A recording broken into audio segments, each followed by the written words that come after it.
Hey girl, it's Abby. Welcome back to my channel. I'm so glad you're here today. Today I'm going to be talking about one of my favorite subjects. It's the subject I'm really passionate about, and that is femininity. And specifically, the question we're going to be answering is, what is femininity?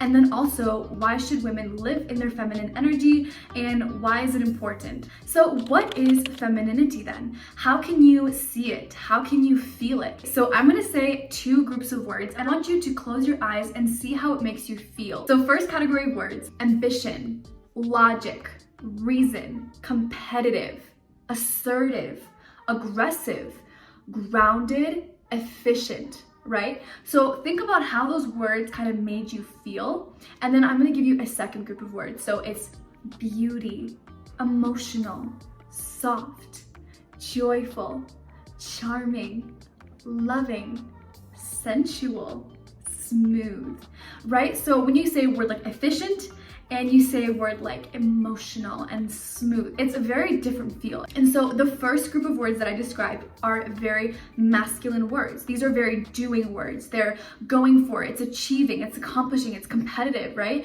And the second group of words is very feminine. It's very being, it's very fluid. It's a very different feel, right? So when we're talking about femininity, we're talking about this type of nature. We're talking about this energy. So to start off, I wanted to kind of have a little analogy that femininity is a two-faced coin, right? You have two sides and you can't have one side without the other, right? So the two sides of femininity is the outer appearance and the inner work that's done. And the reason why I have to clarify this is because when I was looking for feminine content probably 5 years ago, I found so much that had to do with the outer, all about the physical appearance. It was like the elegance, high society, and how to use femininity as a costume to get the man of your dreams, for him to buy, your Chanel bags. And it was very superficial, right? So they used a lot of these outer techniques to charm the man, right? And then I also found content that was very spiritual and not anything related to, physical. And it was just kind of left you both at a dead end. And like I said, femininity is a two-faced coin, so both sides are really important, the inner work and the outer work. With the physical, I believe that when you put effort into how you look, this changes the way that you see the world. When you put on baggy clothes and you kind of don't put much effort, that's the way you're going to act. It's kind of like, I'm not really trying, I don't really care type of vibes, right? But if you put on a dress, or maybe you're not a dress girl, maybe you put on a cute top or like a pair of jeans that you love, right? And you do your hair and you do your makeup, you put on jewelry, right? All of this adds to your confidence level. For women, beautiful things make us feel beautiful, and we in turn act beautiful to others. That is why I believe, physical appearance is really important. And, masculine men, they are wired to notice the difference. They're wired to look at women and say, wow, she is curvier than I am. She is a little bit smaller than I am. She has a higher voice than I do. She has beautiful long hair. And again, that's why physical appearance is important. But without the inner work that's done, you could be a beautiful woman who does her hair, her makeup. She, takes care of her figure and she's very beautiful. But if you don't have the essence, the feminine essence around you, it just kind of deletes the effort that you put into your looks, because your essence doesn't match. And so usually a person's character shines much brighter than the outer appearance. So when I was young, I didn't know what I was missing. I thought my life was great. If you have not watched my previous video, I would recommend going back and watching that, just because I do give my whole life story, how I came to femininity and how it changed my life. And the best analogy I can come up with to kind of give you a visual of my situation is a saltwater fish, right? A fish that was meant to live in the ocean at a young age was taken up and brought into a freshwater. If you're like really into like animal biology and this can't work, well, let's just go with it, okay? So yeah, let's say this saltwater fish was put into a freshwater lake, and its whole life, it was swimming. It felt like this is normal. This is all there is to life. It always had trouble breathing. It always had a trouble swimming fast enough than like the other fish that were meant to be in this pond. And it didn't feel like it was thriving. And let's say this saltwater fish was put back into the saltwater later on in its life. Man, this fish was thriving. It felt like it finally was where it belonged. And that's how I felt when I was living my whole life kind of not aware of this information. And as soon as I started practicing femininity and allowing femininity to flow out of me, I was like thriving, and I felt it. I felt the difference in the way I was treating people, in the way I was feeling, in my confidence. It changed everything, you guys. So if you have a question of like, why is it important? Well, it's probably because you haven't ever tried. You never like lived in your feminine energy, so you don't know what you're missing. And that goes into my first point. Why is it important for you as a woman to live in your feminine energy? And if you are married today, I've seen how femininity can change your marriage and really bring out the love, the romance back into the marriage. So how does this work? I know this is a cliche example, but if you bring two of the same ends of a magnet together, they do not want to come together. They just repel each other. And that's exactly what happens in marriage when a woman tries to live in her masculine and compete with her husband, right? And so, I mean, I believe that it solves so many issues, and we will go into more in depth about how this works and how does this, repel men. But just as a general sense, feminine and masculine work together, and if you try to bring masculine and masculine together, it clashes and it doesn't work. So why should you live in your feminine energy as a woman? Because it will bring life, passion, romance, and just bliss into your marriage. And I'm not oblivious, marriage is hard. It takes a lot of work on both ends, but I believe that somebody needs to start a cycle. Somebody needs to humble themselves and say, okay, I want my marriage to be better, and I know that I have the power as a woman to bring the spark back into my marriage. Maybe you're sitting there and you are single, and maybe you're looking for a spouse and you're kind of keeping your eyes open, seeing who's out there, How is femininity gonna help you in finding your man? The best visual I can give you is I watched Love is Blind. It's a Netflix series. Personally, I don't recommend watching it, and I had to stop it maybe like 3 episodes in because it's just very against what I believe, but I learned a lot about women in our modern day culture. And so basically the premise of the show, if you've never seen it, a group of men and a group of women, they never see each other, but they go on mini blind dates. They sit in these pods, in these rooms where they're facing each other, but they can't see each other. There's a wall in between them.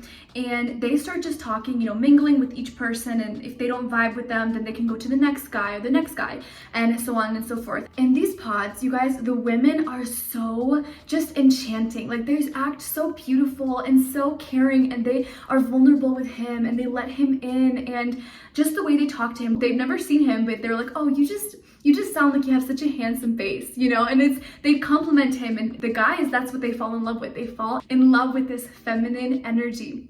And then after the guys pick the one girl and propose, and then they see each other in person, and then they go to a week trip to Mexico to basically see if they're sexually compatible, which, guys, I do not recommend. I think this is the dumbest thing that culture has ever given women. I think this is very harmful for women, so I don't agree with this next part. But basically, so they go to Mexico for a week, and instantly the women change. The women's personalities, they become very mean, insulting, annoyed with him, and they just start like treating him either like a little boy, or they just start being really mean to him. And the guys are like, I don't know what's happening with her. She's different than she's in the pods. And that is because women were never taught, how do you treat men? How do you talk to men? How do you respect men? How do you look at them in a way that they find it respectful, especially when you want him to marry you? But all they're taught is to how to get him, how to start dating him, and then they can't keep him because they used femininity, sadly, as a costume. And as soon as they got him to date her, or maybe sleep with her, or even get engaged to her, or even marry her, sometimes it gets so far as to being married to her, and he gets married and he's like, wow, I did not realize this is who she really was, because she was using femininity to manipulate him instead of living in her feminine, and that is who she truly is. So yeah, that's kind of the first point. And have you ever seen a woman in love? She just met this guy and she's telling her girlfriends about it, and she's telling them all of these amazing qualities, and when she's with him, her eyes are glistening, and she just looks at him with such admiration, and everything he says is just on point. He could say no wrong, he could do no wrong, right?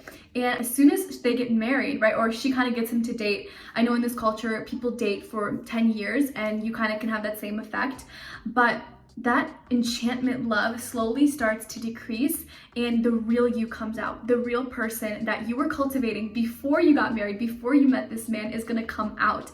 And that is why practicing your femininity now is so important, and to make it a part of who you are now. That way you don't just manipulate him into marrying you, and then you don't know how to keep him infatuated with you. You don't know how to keep him intrigued with you. yeah, you don't know how to keep him. And that is the biggest issue. So then why do single women need femininity as well? Well, it will help them in their marriages because eventually they will want to meet the man of their dreams. I'm thinking 99% of women want to get married, and every woman wants to have a romance in their life. We're built with this desire to meet a man, for him to sweep us off our feet and for us just to be carried into the sunset. And maybe life has kind of tainted this vision for you, and maybe you're hearing all of this and you didn't have a good example growing up, and so you believe this is not possible. This is just a fairy tale. But yes, it is possible because I am a testament to it. I have a beautiful marriage. It's not perfect, it's hard, it's work, but it's beautiful. And I have a mom who has a beautiful marriage. She also started implementing femininity in her life. They've been married for 25 years probably now, and it's beautiful. They're so in love. I have a cousin who's married, and her marriage is beautiful because she uses these principles. So it is possible. I've heard so many women say there are no more good men out there. There are just no more good men. And I don't want to say this in any way to shame you, and I love you and I want to tell you the truth because I don't think there's enough truth being taught anymore. But I truly believe that whatever you attract into your life, maybe it's bad friendships. I don't like to use the word toxic, but friends that they're also broken, they're also hurt. Maybe relationships with men, they all, abused you, used you, they treat you like dirt and they don't treat you like the beautiful woman you are. Well, then it is time to look inside of you, and it's time to see, what am I missing, what am I lacking, and where am I broken? Because broken people attract broken people. And that is kind of the premise of this entire video, is I want to be there for you women so that you can restore your broken feminine energy and you can let it out. Every woman is born with it, but it's almost like pieces of wood was nailed into a frame and the feminine is begging to come out, but because of the walls you put up, because of maybe your circumstances, because of what your parents maybe said to you or did to you or treated you, then you have these walls up. And what looking inside does is slowly taking down these pieces of wood and allowing this feminine to actually be free and to come out. And I just want to encourage you that, again, life is a journey. Some of this stuff you may have not known and you were like, wow, I'm so late in the game. It's never too late to change what you want to change. If there's something that is spotted to you that you're like, wow, I need to improve, you have the power and you have the ability to change anything. You don't like it's not giving you results, then why continue doing it, right? So you can do this, you got this. So I hope this video clarified what femininity truly is. And in my next video, I give you a visual of what a feminine woman looks like, what she feels like to be around, and how you can get closer to becoming the woman of your dreams so you can have the life of your dreams. Thank you so much for watching. And if you made it to the end of this video, leave this emoji in the comment section. That way I know who kind of finished and who made it to the end. I'm just curious. And also, if you have any questions, leave them down below. And guys, make sure to like and subscribe. That way you never miss an episode. And I'm so excited to see you in my next video. Bye, loves.